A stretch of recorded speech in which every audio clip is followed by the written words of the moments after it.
Creation. How the world was made. This great world in which we live did not always exist. The broad expanse of sky which smiles upon us when days are fair and frowns and weeps when days are foul did not always form an arch above our earth home. Long, long ago there was no world at all. There was no sun to shine. There were no stars to twinkle, nor moonbeams to play through the night shadows. But even then there was God, for he ever has been, and always shall be, the same unchanging divine being. Then, away back in that long ago, at the very beginning of time, God made the world. Not as we see it today, for at first water covered everything, and all was darkness everywhere. What a strange, unfriendly world this must have been, for no living creature could dwell in it. But God planned to make it beautiful, so he caused the light to shine. This light he called day, and the darkness he called night.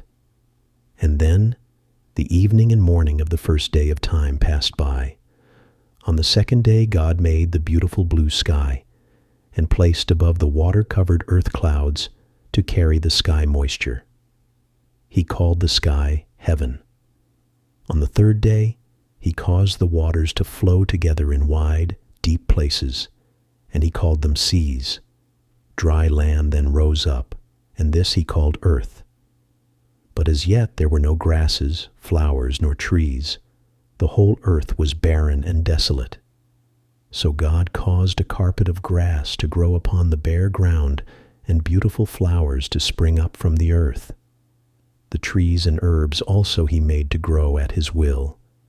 When God beheld all these things, he saw that they were good.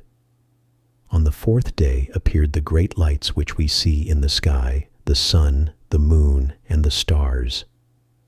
These he made to divide the day from the night.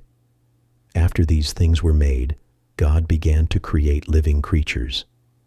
He made fishes of all kinds and sizes to swim about in the seas, and birds of every description, to fly about above the water and land, just as we see them doing today. Thus the world continued to become more delightful, and the 5th day of the first week of time passed by.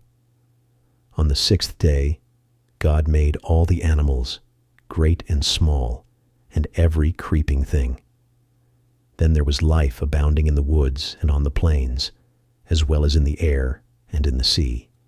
What a beautiful world! Still, what a strange world, for there were no people in it, not a home anywhere, not a man, woman, nor little child to be seen. What a very strange world indeed!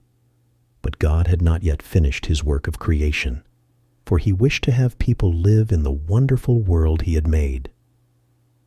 They could enjoy its beauties and take care of it as no other living creature could do.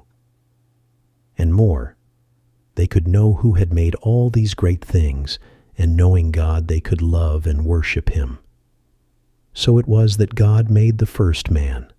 Out of the dust of the ground he made the man's body.